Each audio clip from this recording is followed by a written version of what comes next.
Let's talk about the episode. Let's talk about the episode. So we got Gwen and Gabby up here arguing about boyfriends, husbands, cheating, money, scandal.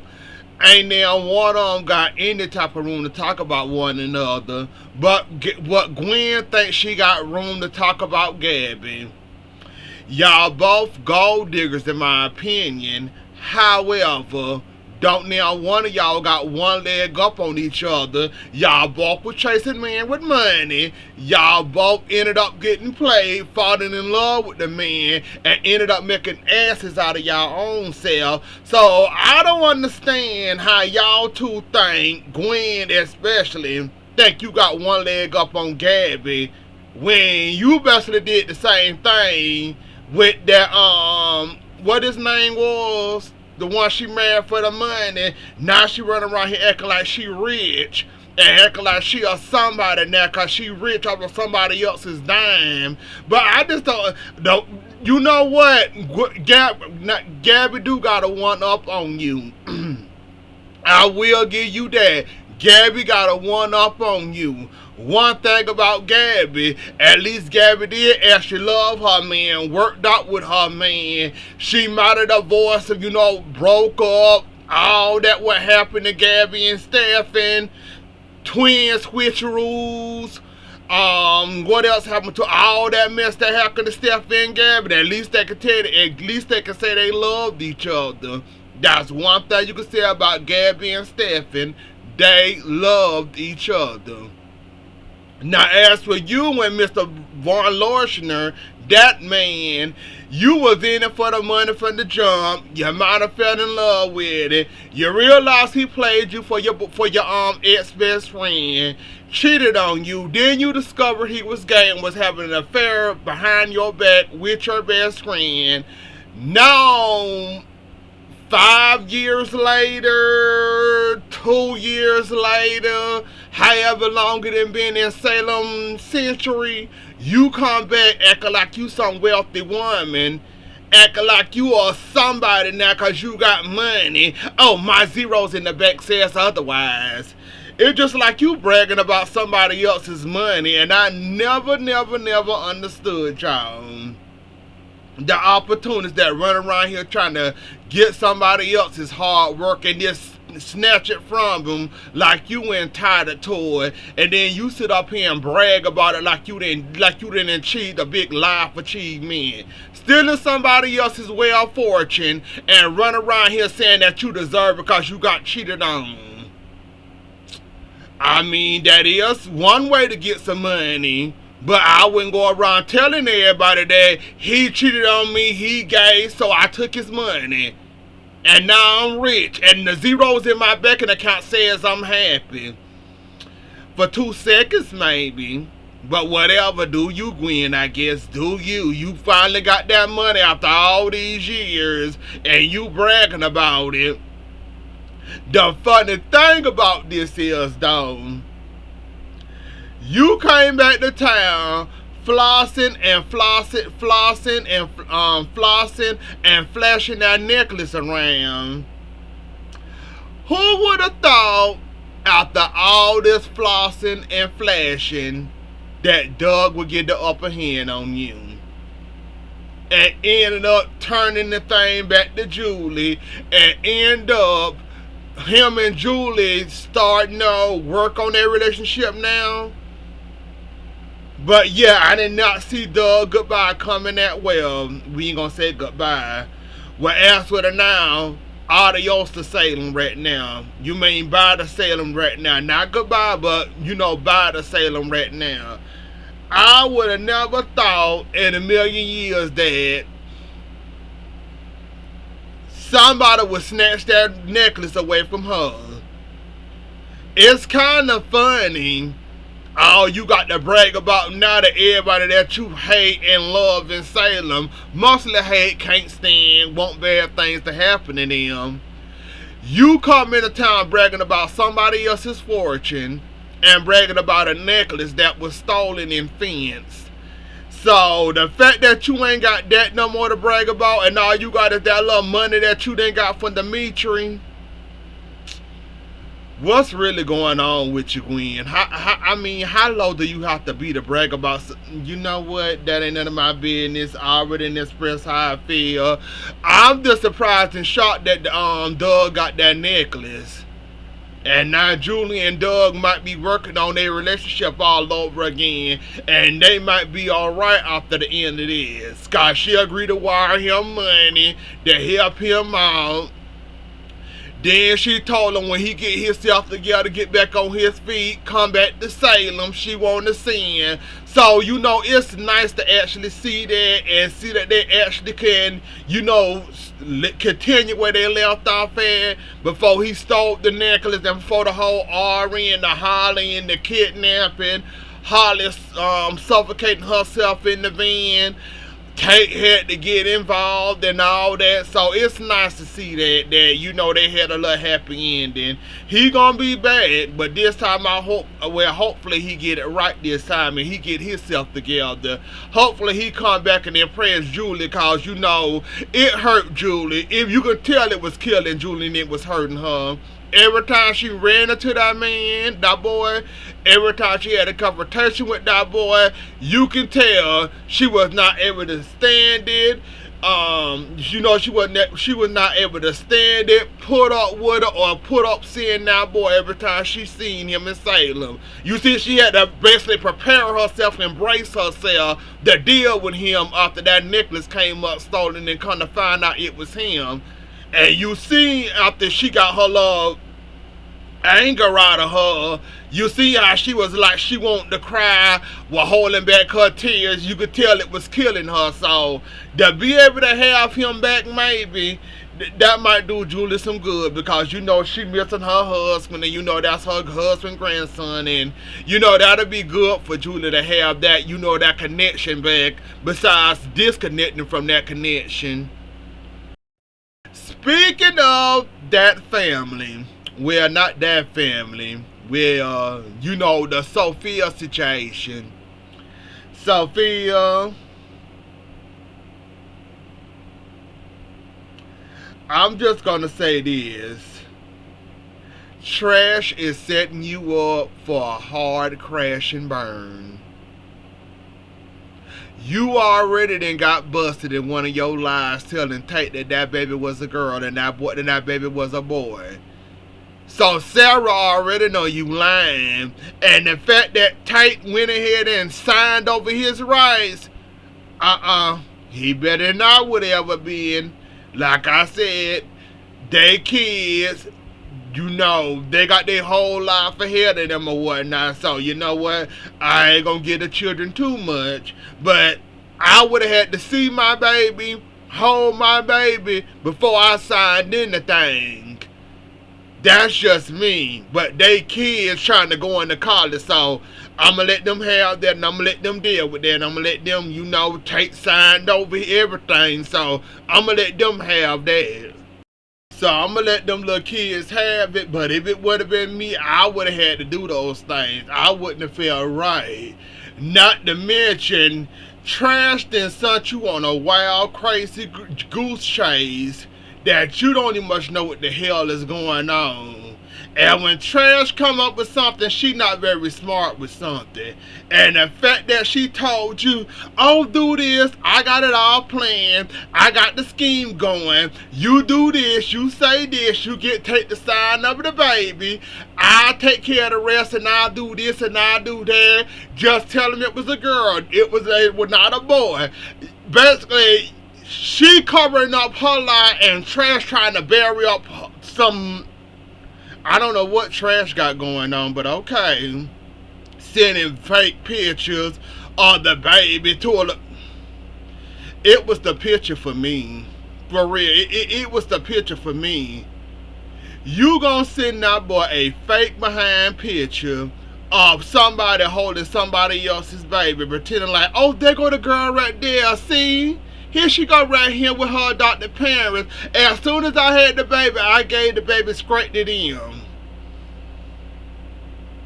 Now, anybody with brain cells would know it don't happen that fast when you doing that type of adoption. you gonna at least be able to, hold the baby, all this and all that before you sign your rights over.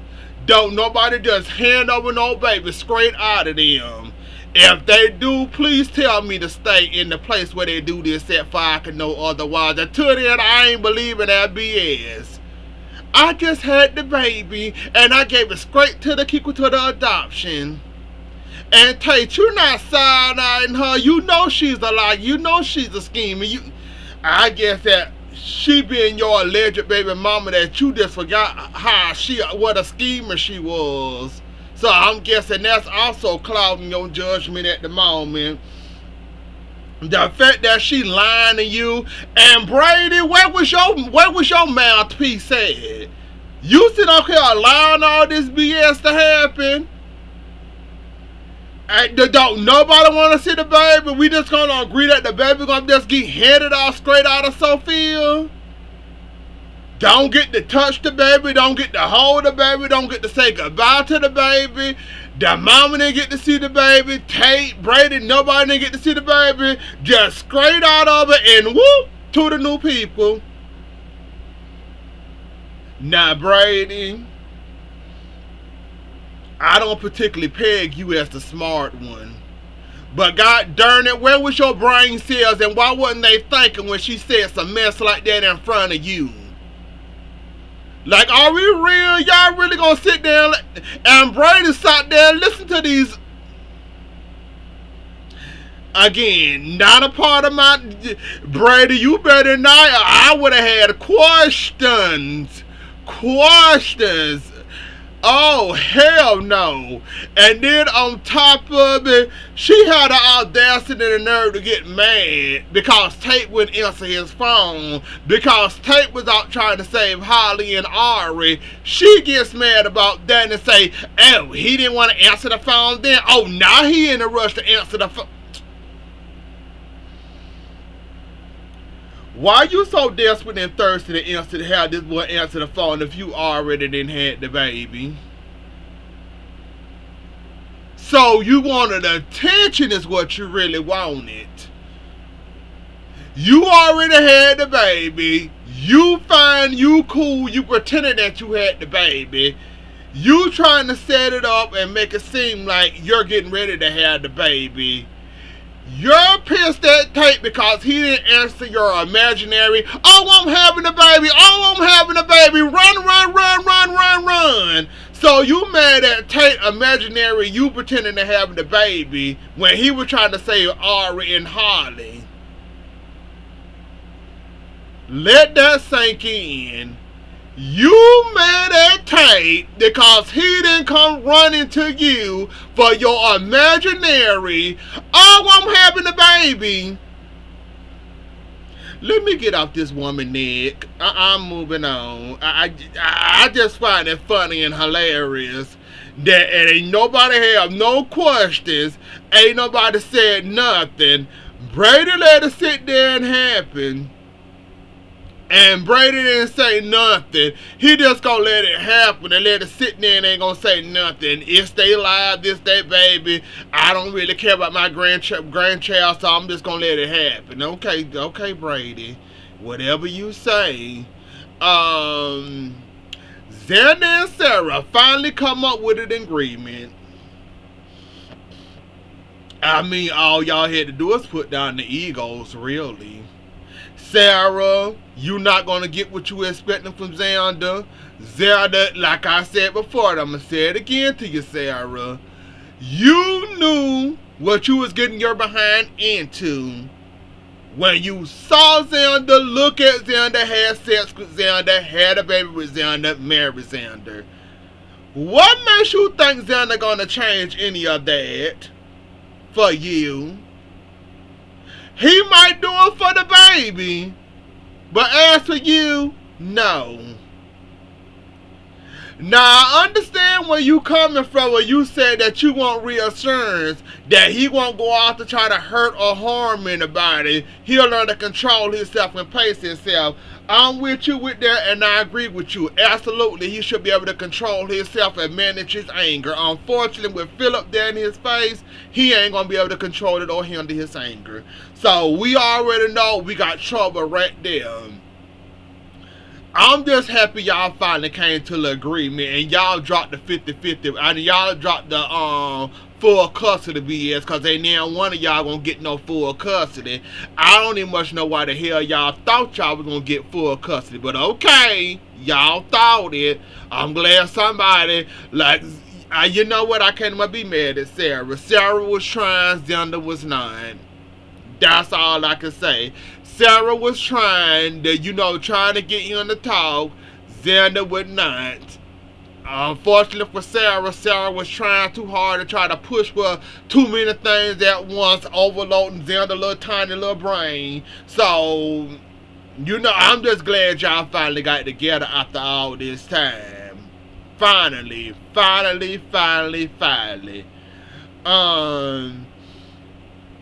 Kayla, you better than I ever be. As soon as EJ name was announced, running University Hospital, I would have turned in my stuff. But I kind of see why you didn't do that right away. I can understand, and, maybe he wouldn't be such a bad nasty. But unfortunately for you, he being a bad nasty. And he run around here trying to run you and tell you what to do, trying to take over your office and all that. I can understand why I turn in my badge too. Even this trial not keeping him enough entertained that he's still coming in there bothering you and harassing you. Like I said, I probably would have, the budget thing, yeah, I couldn't put up with EJ that long. You better than I better be, because I wouldn't have put up with EJ that long, unfortunately. Somehow you managed to do it, and somehow, I don't know, but it wouldn't have been me. Tony and Gabby. Now, Gabby, this is a good deal for you. Unfortunately, we done been down this Tamara road how many times now? The best thing I can tell you to do is watch your footing. Make sure your heels are tracking on, steady ground. And make sure there ain't no hill or rock or something you gonna step on that's gonna make you end up twisting your ankle or hurting yourself or falling. That's all I'm gonna tell you now. This deal do sound kinda good. Tony ain't gonna do you like an EJ or a stepping on one of those mirrors to do you. But he might try. Gabby, I say take it. Take it, try it out. Hopefully Tony won't do that, cause Tony just want to enjoy himself and have fun with his beloved. He ain't really son the mirror. He don't really want to deal with the mirror, none of that. He said he'll deal with the back end stuff and how you do all the other stuff. He don't really want to or really be bothered with the mirror. He just enjoying himself. So the deal sound good. It can really work out for you. You can finally get your Gabby chic back. Just make sure you on steady foot and make sure ain't no rocks, no marbles, none of those that's gonna make you fall and slip in your heels. That's all I'm gonna tell you. That's all I'm gonna tell you. That's like the best thing you can do at this moment. And make sure you got steady footing and steady ground when you walking in them stilettos, cause God knows we don't need you slipping in no puddles, no marbles, no rocks, none of that. Cause we'll hate to see you come up here with your ankle hurting. So make sure make sure, Gabby, just make sure. That deal do sound kinda good.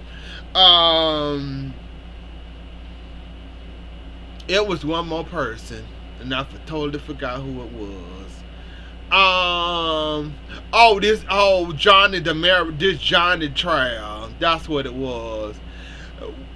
Susan back in the town. EJ trying to get hypnotized. It ain't work out for him.